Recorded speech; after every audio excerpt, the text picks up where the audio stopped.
To legally drive a car in Canada, you need a driving license. Driving licenses in Canada are issued by the government of provinces or territories.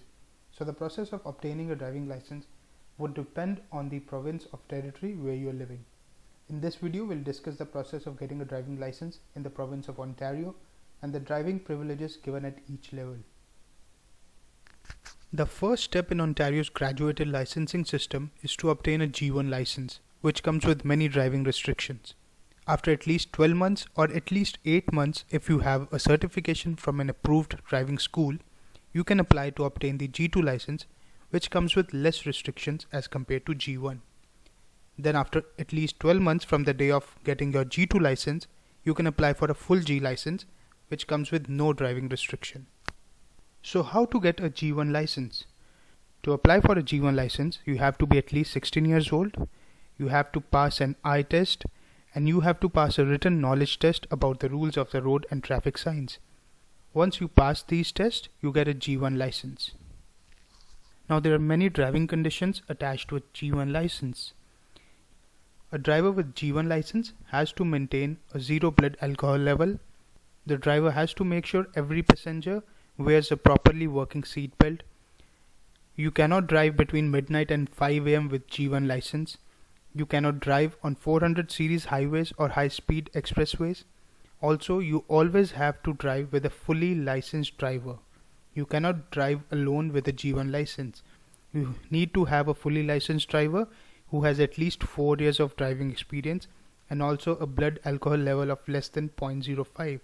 If this person is 21 and under, then their blood alcohol level should be 0. So there are many restrictions that come with G1 license.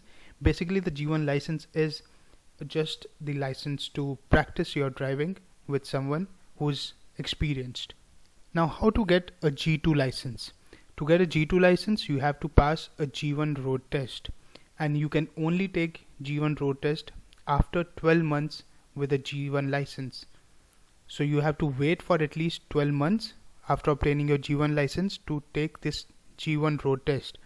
But if you finish a government approved driver education course, you can take your first G1 road test sooner, that is after just 8 months.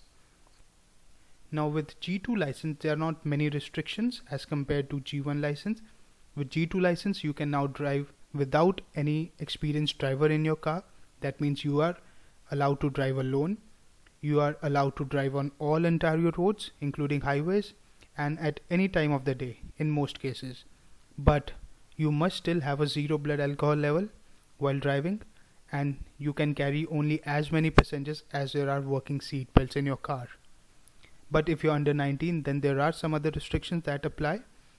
Between midnight and 5 am, you can only drive with one passenger who is 19 or under in your car. And also this condition applies for only for 6 months of G2. After 6 months, you can drive with up to 3 passengers 19 or under between midnight and 5 am. So as you can see, there are more relaxations given with G2 license so that you can practice your driving on all kinds of roads and alone. Now how to get a full G license? To get a full G license, you have to pass G2 road test.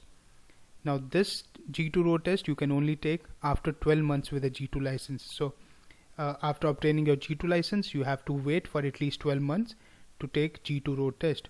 Once you pass this test, you get a full G license with which you can drive anywhere in Canada. So what is the time limit to complete the whole graduate licensing process? So the time limit is 5 years. You have up to 5 years to finish the whole process. If you do not get your full G license in these 5 years, then you will need to start over from G1. Please like, share and subscribe. Thank you.